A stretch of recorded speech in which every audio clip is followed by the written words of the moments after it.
Finalmente chegamos à nossa última semana de revisão. Hoje nós vamos falar sobre outros mecanismos de herança. Eu cheguei a comentar com vocês na aula anterior que existem alguns padrões de herança genética que não foram propostos por Mendel. Nós vamos estudar alguns deles nessa aula. O primeiro é um sistema de classificação do sangue, que a gente chama de ABO, e o mais correto seria chamar de AB0. Daqui a pouco vocês vão entender o porquê. Esse é um caso de polialelia, ou seja, eu tenho vários alelos envolvidos. Que alelos são esses? O IA, o IB e o Izinho. IA e IB têm o mesmo grau de dominância, mas ambos são dominantes com relação ao Izinho. Antes de dar prosseguimento, vamos falar sobre o que a gente chama de fenótipo Bombaim. O que seria isso? Pessoas que o genótipo é do tipo de sangue A, B ou AB, mas que fenotipicamente elas são do tipo O. Ou seja, seria então um caso de falso O. Por que isso acontece? Nós temos aqui um caso de epistasia, quando um gene impede a manifestação do outro. Então, ela, independente do genótipo que ela tenha, se ela não produzir esse aglutinogênio H, que é responsável pela produção dos aglutinogênios A e B, ou seja, se ela for Hzinho, se ela for duplo recessivo, ela vai ser o falso O. Esse fenômeno é observado em menos de 1% da população mundial, especialmente na Índia. Aqui nós vemos os grupos do sistema ABO. Né? Quanto ao fenótipo, nós temos pessoas do grupo A, B, AB ou O. Aqui os genótipos correspondentes, né? IA ou IAizinho, já que tanto A quanto B eles são dominantes com relação ao Izinho. E aí nós temos duas proteínas. Uma proteína que está presente na hemácia, que são os aglutinogênios do tipo A e do tipo B. E temos também duas proteínas que estão presentes no plasma, tá? Que seriam anti-A e anti-B. Então, a pessoa que é do grupo A, ela vai ter o aglutinogênio A e a aglutinina anti-B. A pessoa que é do grupo B, ela vai ter aglutinogênio B e a aglutinina anti-A. A pessoa que é do grupo AB, a gente repara aqui no genótipo, ela é IA e B. Ela tem os dois aglutinogênios nas hemácias, mas ela não tem nenhuma aglutinina no plasma. E a pessoa que é do grupo O, o genótipo é duplo recessivo, Izinho, os aglutinogênios eles estão ausentes, mas ela tem os dois tipos de aglutinina, anti-A e anti-B. Isso vai determinar os padrões de transfusão sanguínea. Aqui a gente observa uma pessoa que é do grupo A, tem setinha vindo do O e dela mesma. Então, ela pode receber de O e de A. A pessoa que é do grupo B também, ela recebe de O e de B. A pessoa que é do grupo AB, a gente observa que tem setinha de todos os grupos, né? Do A, do B, do O e do próprio AB. Então, ela é o que a gente chama de receptor universal. Ela pode receber de todos os outros grupos sanguíneos. A pessoa que é do grupo O não tem setinha, só tem setinha para ele, dele mesmo, né? Para ele mesmo. Ou seja, embora ele possa doar para todos os outros grupos, o que a gente chama de doador universal, ele só pode receber do mesmo grupo sanguíneo. Outro sistema de classificação é o sistema RH. E aqui nós temos a participação de dois alelos. O alelo dominante Rzão vai condicionar a produção de um antígeno, que é o RH, e o alelo Rzinho condiciona a não produção desses antígenos. A gente pode representar também por Dzão, né? Como tem grau de dominância aqui, então se a pessoa for Rzão, ou Dzão, ou se ela for heterozigota, Rzão, Rzinho, ou Dzão, ela vai ser classificada como RH positiva, ou seja, ela apresenta o antígeno RH na hemácia, mas não produz os anticorpos anti-RH. Se ela for recessiva, ela vai ser classificada como RH negativo e não apresenta esses antígenos nas hemácias. Agora, uma doença que está relacionada a esse sistema RH, que é chamado de eritroblastose fetal ou doença hemolítica do feto. Ocorre quando a mãe é RH negativo e o feto é RH positivo. Então, significa que o pai também era RH positivo. Então, o que acontece? Numa primeira gravidez, vai passar hemácias, né, da circulação fetal para o sangue da mãe. Isso vai fazer com que ela fabrique anticorpos anti-RH, tá? Isso ocorre no momento do parto. A mulher então fica sensibilizada. Caso ocorra numa segunda gravidez uma criança também RH positivo, ela pode passar os anticorpos que ela produziu para a circulação fetal, o que poderia causar a morte, né? Ou então o nascimento desse bebê com uma anemia grave. E isso pode ser combatido através de injeções em que você vai evitar essa produção de anticorpos pela mãe. O outro sistema de classificação do sangue é o sistema MN. Então, nós temos o gene LM, que condiciona a presença do antígeno M na membrana das hemácias, e o LN condiciona a presença do antígeno N na membrana das hemácias. Aqui é um caso de codominância, então se a pessoa, para ser do grupo M, ela tem que ser LM-LM. Para ser do grupo N, LN-LN. Se ela tiver os dois genes, como eu falei, é um caso de codominância, ela vai ser do grupo MN. Cromossomos sexuais agora, né? Nós já falamos, né, que nós temos 23 pares de cromossomos, sendo que um deles são os cromossomos sexuais. Esses cromossomos vão definir o sexo biológico nas espécies e também eles apresentam genes que determinam inúmeras características nos indivíduos. Nós temos alguns sistemas de classificação que estão relacionados a esses cromossomos sexuais. Então, o primeiro que eu coloquei aí é o que acontece na espécie humana, que é o sistema XY. Nesse, o sexo que é heterogamético, ou seja, que vai produzir dois gametas diferentes, é o masculino.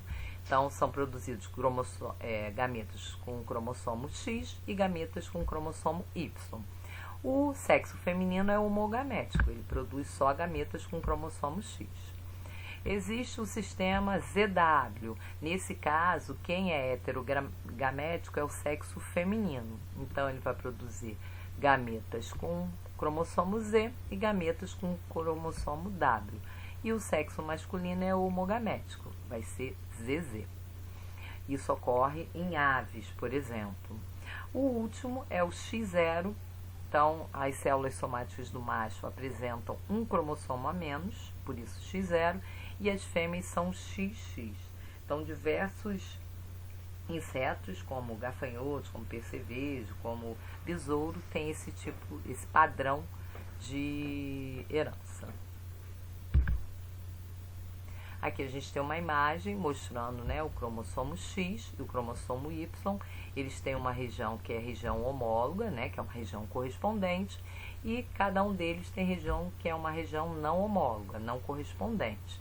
Essa região não homóloga aqui de X, nós vamos ter as heranças que estão ligadas ao cromossomo X.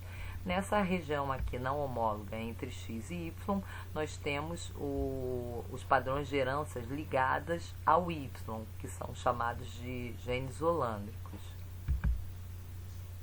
Então, vamos falar sobre herança ligada ao sexo, né? Então, são genes que estão exclusivamente no cromossomo X.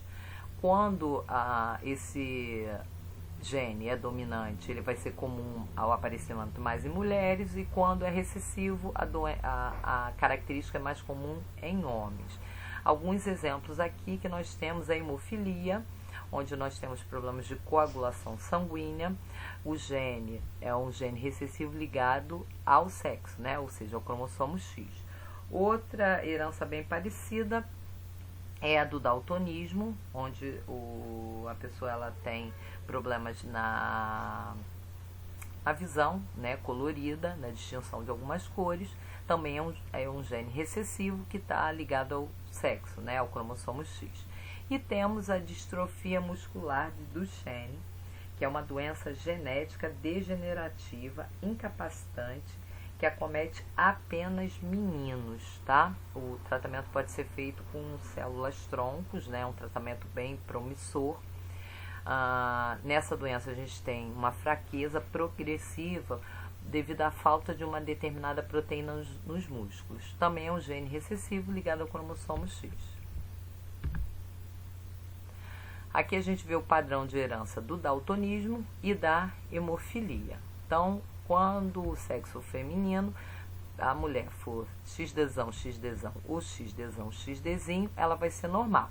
Só que essa daqui, que tem um Dzinho, ela é chamada de normal portadora, porque ela tem o gene para daltonismo. A mulher, para ser daltônica, obrigatoriamente ela tem que ser XDzinho, XDzinho. O sexo masculino, se ele for XDzão Y, vai ser um homem normal, XDzinho Y vai ser um homem daltônico. O padrão de herança da hemofilia é o mesmo, né? Então, Hzão, Hzão é a mulher normal, Hzão, Hzinho é a mulher normal portadora. Se ela XHzinho, Hzinho, ela é uma mulher hemofílica. O homem, para ser normal, ele tem que ter o gene dominante, então ele tem que ser XHzão Y, e para ser hemofílico, ele tem que ter basta para ele apenas um gene recessivo, ou seja, ser XHzinho Y. Na herança restrita ao sexo, são os genes que estão localizados exclusivamente no cromossomo Y, também conhecido como genes holândricos, né? Como eu falei para vocês, aí a imagem da hipertricose auricular, que é um exemplo de herança restrita ao sexo. Existe também a herança influenciada pelo sexo. Aqui a determinação é por genes que são autossômicos, mas que vão atuar de maneira diferente em cada um dos sexos. O exemplo é a calvície. Então, se o genótipo for Czão, tanto em homens quanto em mulheres, eles vão ser calvos. Se o indivíduo for heterozigoto, o homem vai ser calvo, mas a mulher vai ser normal. E se eles forem duplo recessivo, Czinho, ambos vão ser normais. Outro padrão de herança é a interação gênica. Aqui uma característica é condicionada pela interação de 2 ou mais pares de alelos que estão localizados geralmente em cromossomos que não são homólogos. Então aqui um par em um cromossomo homólogo, aqui outro par em outros cromossomos homólogos, determinando um único caráter, uma única característica. Um exemplo são os genes complementares. Aqui nós temos 2 ou mais pares de alelos condicionando uma determinada característica. O exemplo que a gente vai ver é da crista de galinhas, tá? No caso, nós temos 2 genes, o Rzão e o Ezão. Então, aqui na imagem, a gente vê o seguinte: se no genótipo tiver os 2 genes dominantes, vai ter um padrão de crista que é a crista nós. Se tiver somente o gene dominante Rzão, o tipo de crista é rosa. Se tiver somente o gene Ezão, vai ser crista ervilha. Se for duplo recessivo, ou seja, Rzinho, Ezinho, nós vamos ter uma crista que a gente chama de crista simples. A epistasia é aquele exemplo que nós falamos sobre o fenótipo Bombaim. Tá? Então, um gene ele vai ter um efeito inibidor, que a gente chama de epistático, sobre outro gene, que vai ser inibido, que a gente chama de hipostático. Temos 2 tipos de epistasia. A dominante, quando o alelo dominante é que vai inibir o efeito de alelos de outro par, e a recessiva, quando um par de alelos recessivos inibe o efeito de outro par de alelos. Temos também a herança quantitativa. Na herança quantitativa, o que vai acontecer é que um caráter é determinado pelo efeito aditivo de 2 ou mais pares de alelos. Como exemplos, nós temos a cor da pele humana, a altura e a massa dos corpos. Então, nesse caso, não há uma relação de dominância. O que a gente tem é, quanto maior o número de genes dominantes, né? Esses genes vão ter um efeito aditivo ou efetivo. Então, vai aumentar a intensidade da expressão do fenótipo. O que a gente vai observar é uma variação gradual desse fenótipo,